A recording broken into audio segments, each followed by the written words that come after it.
bạn ở lấy nhóm bạn mà đó là tật lẹ về phụ nơi cầm pot bạn Pui, main dia pui eh. về puột Hmm. về puột mình Cái dia pui. បាទពេលរួចពីការងារថតពួកខ្ញុំក៏បានឆ្លៀតទៅ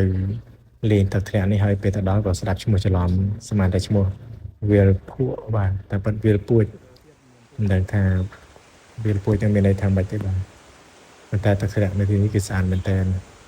ហើយទីនេះគឺជាកន្លែងទី1ដែលយើងទៅដល់ហ្នឹងគេអាចជាដំណាក់ទី1ហើយបើចង់ឃើញទឹកធ្លាក់ខ្ពស់តើដើរទៅតាមអូរនឹងឆ្ងាយទៅទៀតប្រហែលជាកន្លះម៉ោងទៀតបណ្ដោយទឹកធ្លាក់30ម៉ែត្រឬក៏50ម៉ែត្រទេបាទហើយនៅតាមផ្លូវហ្នឹងមានដំណាក់មួយហ្នឹងមានកន្លែងលេងល្អលេងហើយមានកញ្ចុះមានន័យអាចកំងហូបឲ្យបាននៅតាមដំណាក់ទី1ហ្នឹងហើយផ្លូវដើរទៅកន្លែងទឹកធ្លាក់ហ្នឹងគឺស្រួលដើរទេបាទគ្រាន់តែរៀងតូចបន្តិចតែទេសភាពនៅតាមផ្លូវហ្នឹងគឺមានព្រៃឈើមានភ្នំស្រស់ស្រាយមែនទែនបាទ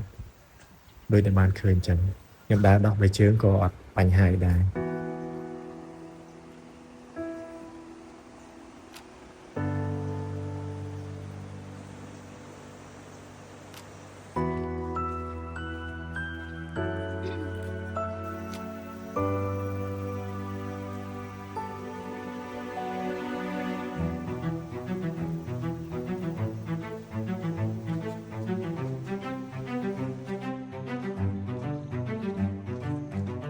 ចុះមួយឆ្ងាយគាត់បាទ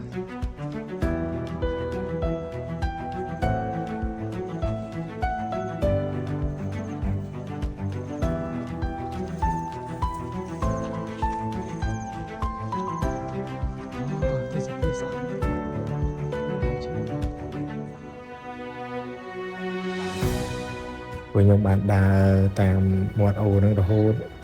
ប្រហែលជា15នាទីក៏គិតថាយើងអត់មានពេលទៅទៀតទេខ្លាចមកវិញយប់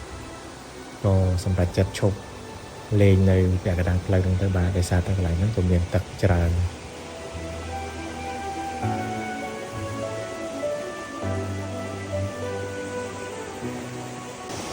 បាទនេះគឺជាទឹកធ្លាក់វាពួយបាទតែខ្ញុំមិនដើរបានពាក់កណ្ដាលទេគេថាបើចង់ឃើញទឹកធ្លាក់ក៏ទៅដើរទៅពាក់កណ្ដាលផ្លូវទៀតបាទ15នាទីទៀតតែឥឡូវយើងអត់មានពេលទៅទៀតទេយើងគិតតែហ្នឹង